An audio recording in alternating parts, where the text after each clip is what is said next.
pag kami na ano ka, mas malakas pa boses ko dyan. Malakas pa? Oh! Malakas? Pero kailangan mo yan talaga. Hello. Mas malakas nga pag may ganito. Magandang gabi sa atin lahat mga Pilipino. At ngayon, nagsasawa na ako eh. Ako na lang nakikita ng tao kahit saan. Ako na lang nakikita. Putangin ang mukha to. No? Wala tayong magawa kasi mukhang mag-iisang bola tayo. Tak-tak tayo ng tak-tak. Bakbak tayo ng bakbak. Gamit ang mga bungangan natin. Naubusan tayo ng mga laway. No?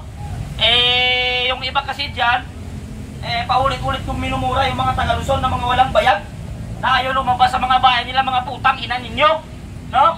Nakita ninyo ba yung mga kabataang sinaksak ng putang inang matanda? Ikaw matanda ka, hindi ko ka-MB yung sinaksak mo. Pero kung nagkataon, nakagrupo ko yung nasaksak na yon, wala akong pakialam kung mabulok ako sa kulungang putang ina mo matanda ka. Mamartiluin ko ang ulo mo hanggang sa lumabas ang mata mong hinayupak ka. Putang ina mong matanda ka! Malapit ka lang matigok! Yung bata! Grade 10 pa lang! 15 years old pa lang yung putang ina! Pasalamat ka! Hindi ko kagrupo yung bata na sinaksak mo! Kung kagrupo ko lang yung putang ina mo, kahit doon ako mamatay, bailin ako ng kapulisan, mamatiluin ko ang utak mo hanggang sa lumabas ang mata mong putang ina ka! 15 years old! Grade 10 na bata! Ang daming pangarap sa buhay! Hindi nakapag-moving up! Sana yung mga nasa priso, kung makita yung putang inang matanda yan, bubugin nyo! Buwisit na bansa to! Buwisit na batas! Buwisit na gobyerno! Buwisit na politiko! Buwisit ang lahat ng nasa posisyon! Mga gago! Asa lang para sa mahirap! Mga punyeta! Bongbong Marcos! Putang ina mo! Gago ka ang presidente ang putang ina mo! Alam nyo mga batang nag-arali? Hindi alam na magulang yan nag-arali sila. Pero bakit sila nasa kalsada? Kasi para sa kinabukasan niya yung mga putang ina yung gobyerno kayo. Walang kabataan! Walang Pilipino na nasa kalye na nag-aalaksa para sa gobyerno. Kung nakaupo sa gobyerno ay may malasakit at pagmamahal sa bawat Pilipino. Bakit kami nag-arali? Bakit kami lumalabas na kami sa kali? Kasi putang ina yung nakaupo kayo. Wala kayong ginawa kung hindi magnakaw. Sabi ko, putang ina mo! Nag-resign kang gago kang putang ina mo ka? Mag-resign ka na! Pero, siguraduhin mong huwag na huwag ka nang babalik sa Pilipinas. Kasi pag nakita ka namin sa Pilipinas, putang ina mo, maghukay ka na ng paglilibingan sa'yo, gago ka. Kukuyugin namin kayo. Martin Romualdez, ganun ka rin, putang ina mo ka. Mag-resign na kayo. Pero huwag na huwag kayong magbabakila sa mga Pilipino kung gusto nyo pang mabuhay. Ikaw, BBM, hindi ka ba nahihiya? Ano mahiya ay adik? Hindi ka ba nahihiya? Wala nang gusto sa'yo ng tao? Ayaw na ng tao sa pamumuno mong putang ina mo kung presidente ka. Wala kang lakas. Mahina kang presidenteng putang ina mo kang pangulo kang gago ka. Etong mga nakaupo sa gobyerno para mga berhen eh. Walang inisip. Yung mga anak nung nagpapalaki ng mga dyan, putang ina yung mga anak kayo ng mga congressman kayo.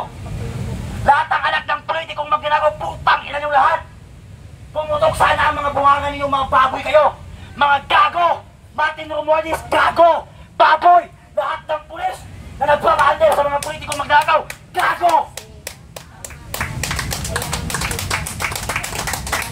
Nakakapuno na eh. Si General Luna, namatay dahil sa paninindigan at prinsipyo. Si Goyo na batang general, namatay dahil sa pagiging aso at pagsunod-sunod niya kay Emilio Aguinaldo na kinokontrol ng Amerika. Yan ang pinagkaiba ng batang general na si Goyo at si General Luna. Si General Luna, namatay dahil sa dignidad at prinsipyo at paninindigan. Si Goyo, namatay dahil tuta siya ni Emilio Aguinaldo. Hindi ako makatulog eh. Nung makita ko yung bata, 15 years old, sinaksak ng putang inang matanda. Pasalamat ka at hindi ko kagrupo yung sinaksak mo. Kasi kung kagrupo ko yung sinaksak ng putang ina kang matanda ka, kahit doon mismo kung parilin yung mga SWAT pati pulis, pupukpukin ko ng martilyo ang ulo mo hanggang sa lumabas ng mata mong gago kang matanda ka. Ikaw na matanda ka, malapit ka ng matiguki. Gago ka eh. Pero yung sinaksak mong bata, ang daming pangarap sa buhay. Niiniman lang sila kapag moving up. 15 years old pa yung putang ina mo kang matanda ka. Yung mga gangster dyan, na putang ina nyo, na nire-recruit yung mga kabataan. Saan ang mga leader ng gangster? Saan ang mga leader ng gangster? Noon nakikipagbatuhan ng mga membro niyo. Nasaan kayo? Di ba't wala kayo? Dapat kung isa kang leader na nasa matinong kaisipan, ang una mong iisipin, kapakanan ng tao mo. Kapakanan ng membro mo.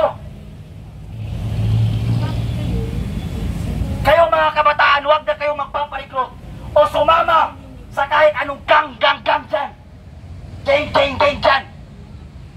Hindi kayo tatalungan ng mga founder na yan ng mga hinayupak. Yung mga kabataan na nag-recruit doon sa kanila, na nakulong, andyan ba ang mga mayordomo ninyo? Andyan ba ang mga founder ninyo? Di ba wala? Etong mga leader ng mga gangster, mga putang ina nyo, kung nasa tamang pag-isip kayo, dapat ang inuuna nyo, kaligtasan ang bawat membro nyo. Pinapasugod din nyo sa Mindiola tapos wala kayo doon. Meron ba ang leader na tanga? Gaya ni BBM, ayaw ng tao sa kanya. Namumuno pa rin ang putang ina nila marunong mag-resign. Ito, mura kami ng mura. Galit na kami ng galit. Dada kami ng nada. Wala pa rin nakikinig sa ating mga Pilipino. Kaya ba yung pakikinggan ng boses ng ordinaryong Pilipino? Kailan sila susunod sa mga Pilipino? Anhin ninyo ang mga posisyon ninyo kung wala ang Pilipino na sumusunod sa inyo. Si Zaldico, kapag pinilit daw siya, parang siya pa ang nagbabanta sa mga Pilipino. Kapag pinilit daw siya na pinauwi dito sa Pilipinas, hindi daw siya magdadalawang isip na mag-resign. Putang ina mo, Zaldico. Kami pa ang sinusuhulan mo, kami pa ang tinatakot mo, na kapag pinilit ka namin umuwi, mag-resign ka. Mag-resign ka na at huwag ka nang umuwi sa Pilipinas. Dahil pag nakita ka namin, kukuyugin namin kayo. Ikaw, Trillanes, pag may nangyari kay PRR sa Netherlands, dahil sa pagpunta mo sa Netherlands, at nagpupos-pos ka pa, huwag ka nang umuwi pag may nangyari kay PRD. Huwag ka nang umuwi sa Pilipinas, pati pamilya mo, anak mo, dalhin mo na sa ibang bansa. Dahil lahat kayo, kukuyugin namin kayo, mga putang ina kayo. Maraming salamat at magandang gabi. Okay, maraming salamat po, Kuya Park. Ayan, may nadinig ni Kuya Park ang galit. Alam niyo po, kasama ko yun sila. Naawa ko sapagkat hindi sila nakakatulog dahil sa kanilang pagmamahal sa inang bayan. Hindi nila matake yung nangyayari sa lipunang ito. Kaya sana maintindihan ninyo kung bakit ganun na lamang ang galit nila sa mga politikong magnanakaw. Dahil minsan tinatanong namin, ba't di ka makakatulog? Kasi iniisip nila ang nangyayaring nakawan sa ating bansa at iniisip niya yung mga ordinaryong Pilipino habang ang mga politikong ito ay patuloy ang pagnanakaw.